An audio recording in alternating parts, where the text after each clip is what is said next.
Hello, in this video we'll show you what could be one of the causes if you have a problem with the multi-switch assembly on your Opel Corsa D. One of the causes could be a blown fuse, so here in the video we'll show you the location of the fuse for the multi-switch assembly. Before I show you the location of the fuses, first I'll show you how to test the fuses, if they're good or bad. I'll show you how to test the fuses using a multimeter and a test light. First, I'll show you how to test the fuses with the test light. For this purpose, we need to turn the ignition on. This is the test light that I'm using. We need to attach the cable of the test light to battery negative or somewhere on chassis ground. Then we're going to start testing the fuses with the test light. On the fuses there is two pins, you can see them right there before the 30 and after the 30. There is two pins where we touch them with the test light, and if both pins light up, that means the fuse is good. If only one pin lights up, that means the fuse is bad. Sometimes none of the pins light up, that means that there is no power going to that fuse. Next I'll show you how to test the fuses with a multimeter. This is what the fuse looks like. You can see that contact in the middle that is connecting to the two pins. This is the contact that shows if the fuse is good or bad. If the contact is burnt, that means the fuse is bad. If it's if it's connected, that means it's good. When we test the fuses, we should measure resistance with the multimeter. So when we turn the multimeter on, we should turn it to 20k ohms. When measuring the fuses, the resistance should be very close to zero. We'll start now testing each fuse. First, we'll touch both cables together of the multimeter just to see if it measures resistance. You can see there is no resistance in the cables, but it measures 0 ohms.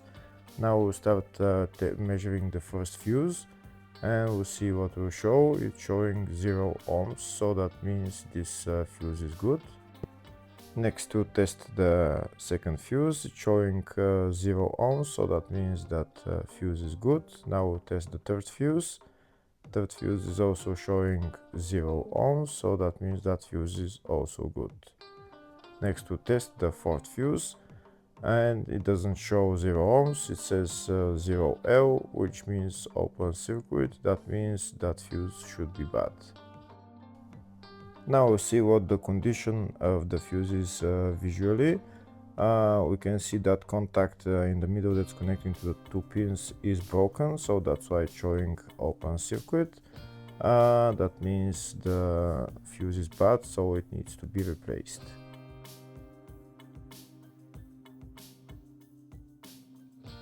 Next I'll show you the location of all the fuse boxes on this Opel Corsa D. There is two fuse boxes in the engine bay area.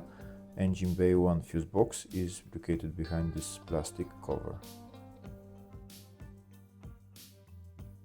The engine bay 2 fuse box is located just on the battery behind this plastic cover. That's it right there. The next fuse box is in the fascia just underneath the steering wheel. You need to pull out this cover, and that's the fuse box in there.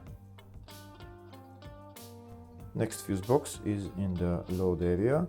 It's just behind this plastic cover where I'm showing with the arrow.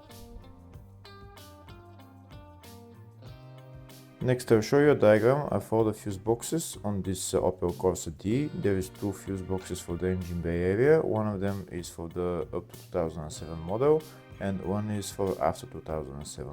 There's also a fuse box in the load area, fascia, and engine bay 2. Next we'll show you the location of the fuse for the multi-switch assembly on this Opel Corsa D. Fuse is located in the fascia fuse box, and the fuse is F14.